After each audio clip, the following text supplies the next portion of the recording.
Nah, orang kenapa saling mencurigai? Karena tidak tahu, tidak bekerja sama.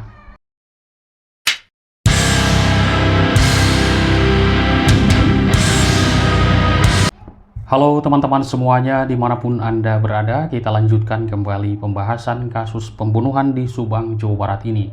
Teman-teman, saya melihat komentar teman-teman yang begitu banyak sekali di sini menuai pro dan kontra ketika melihat keterangan sang tersangka Ramdhanu ini sebagai pembuka kasus di dalam kasus Subang ini yang kita ketahui.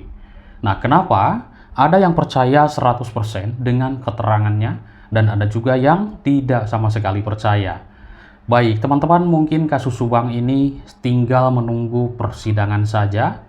Ya, semoga sebentar lagi di bulan-bulan ini atau sesudah Hari Raya Idul Fitri digelar persidangan. Amin. Karena kita penasaran sekali tentang kebenaran siapakah sebenarnya pelaku, siapakah sebenarnya orang yang menutupi, yang membantu, dan juga orang yang mengetahui. Apakah benar dugaan kita selama ini, kasus ini adalah sebuah konspirasi, adanya sebuah penutupan atau adanya sebuah sandiwara dari pihak keluarga ini. Nah, ini menjadi penasaran. Sesudah dilakukannya persidangan, tentunya kita sudah plong ya, sudah ada vonis mungkin di sana kalau sudah diketahui orang-orang yang benar-benar melakukannya. Baik, teman-teman, kalau kita melihat di dalam sebuah prarekonstruksi dan juga rekonstruksi, ini menuai pro dan kontra di masyarakat karena itulah dari keterangan Danu. Ya, begitulah menurut kita semuanya ya yang kita ketahui. Nah, karena setelah Ramdhanu menyerahkan diri, begitu banyak sekali yang menjadi tersangka, ada 5 orang, pihak kepolisian langsung menetapkan Pak Yosep, Ibu Mimin, Arigi, dan juga Abi, dan itulah yang disebutkan oleh tersangka Ramdhanu ini.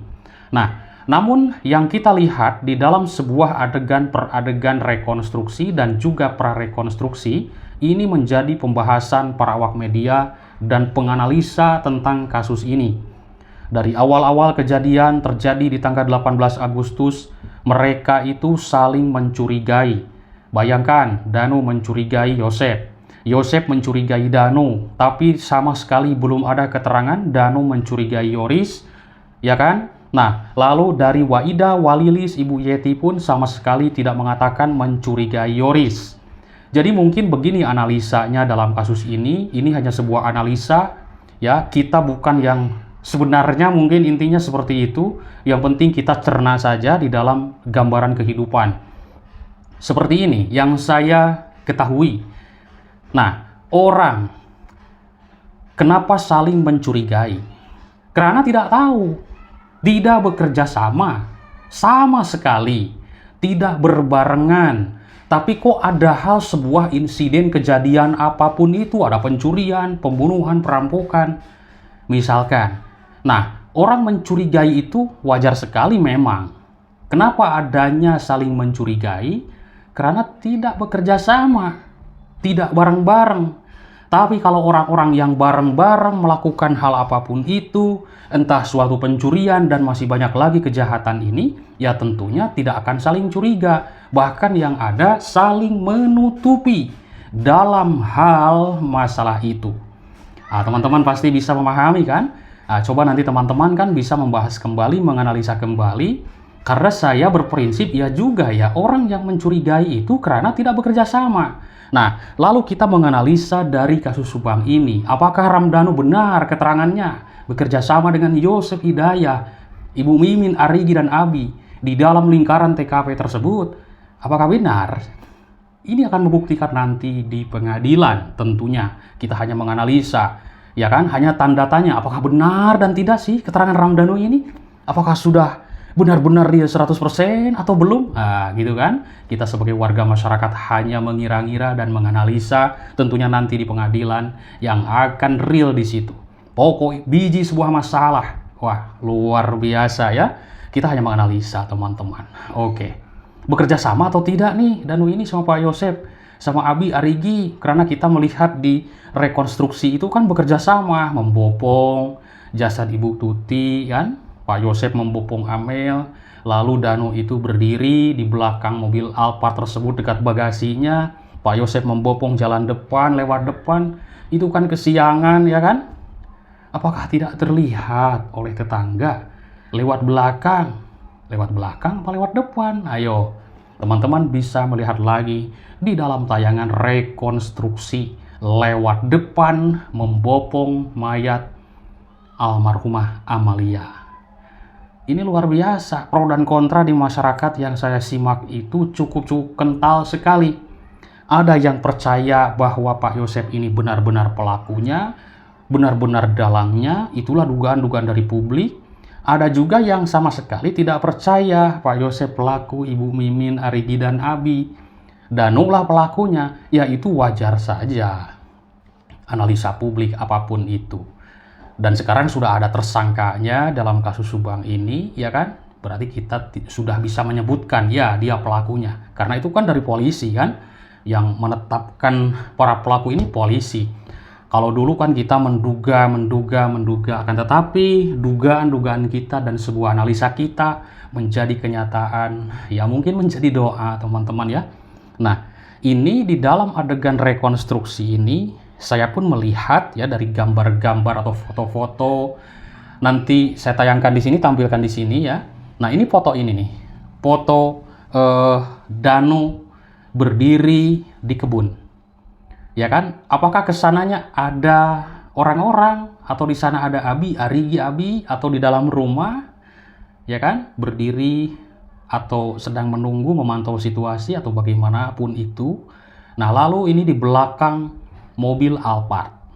Danu ini melihat Yosep sedang membopong Amel lewat depan. Itu kan mungkin agak siang juga ya kan, banyak yang lewat, itu pasti mungkin ketahuan atau bagaimanapun itulah kebenarannya nanti di pengadilan. Teman-teman, kita hanya menganalisa dari gambaran sebuah rekonstruksi. Itu kan ya dari keterangan Danu, teman-teman. Danu mengatakan ketemu di Pecel Lele. Pak Yosep meminta bantuan apa mang? Kan seperti itu ya, Ramdhanu itu saya sudah hafal logatnya. Bantuan apa mang? Gitu kan, pasti seperti itu, membawa motornya dia, ketemu dengan Yosep. Yosep curhat, Mamang tidak punya duit, sepeser pun, dan Mamang dijatah oleh Bibi. Dia bilang Bibi itu ya ngobrolnya dengan Danu. Danu kan bilangnya Bibi atau Pak Yosep ya Ibu Tuti sama Ibu ya. Sama Amel, Mamang dijatah nggak punya uang. Nanti akan Mamang kasih pelajaran. Nah, lalu Danu bertanya, pelajaran apa, Mang? Ya sudah, nanti ambilin sebilah golok. Seperti itulah ceritanya dalam sebuah rekonstruksi. Apakah benar seperti itu? Ya nanti kita tonton saja nanti di pengadilan. Akan seru sekali. Ratusan barang bukti, ratusan saksi di sana akan memperjelas, memperkuat keterangan-keterangannya. Sebenarnya siapa pelaku yang melakukannya, sebenarnya siapa yang menutupi. Apakah benar dugaan kita ini adalah sebuah konspirasi dalam kasus ini? Waduh, luar biasa ya kita melihat. Lalu yang kedua, yaitu di sini saya melihat keterangan berdasarkan keterangan dari Bapak Ahmad Taufan, pengacara dari Danu, kepada para awak media, mengungkapkan bahwa hingga istirahat zuhur, yaitu waktu duhur, telah diperankan sekitar 28 adegan di dalam sebuah rekonstruksi kemarin ya. Nah, adegan kedua TKP sudah diperankan sebanyak 25 adegan dan rencananya adegan 80 adegan. Dalam adegan-adegan tersebut kita melihat ada sebuah keterangan dari Pak Rohman Hidayat mengatakan bahwa dalam sebuah rekonstruksi tersebut Pak Yosep bingung apa yang harus dilakukan. Itu kan diarahkan oleh Danu. Itu menurut Pak Rohman. Saya kadang heran juga ini benar gak ya keterangan seperti ini? Tapi intinya kasus Subang tinggal nunggu persidangan. Kita hanya mengupas, menganalisa yang dulu ya, keanehan-keanehan. Karena saya kan pernah bareng teman-teman, jadi kadang tidak sinkron kalau ngobrol sama seorang Danu ini. Ngobrolin kasus, malah ngobrolinnya kopi. Kan seperti itu. Jadi sudah terlihat gambaran-gambaran.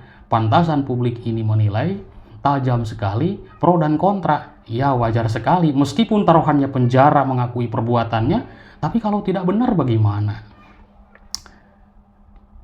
Ya mudah-mudahan benar, 100.000%. agar kasus ini tuntas. Kan itu harapan kita. Intinya meskipun pembahasan apapun A, B, C, D sampai Z pembahasannya, berbagai paham dari kanan kiri atas bawah pahamnya berbeda-beda, intinya kan terungkap. Vonis sudah beres, selesai, kita bahas yang lain.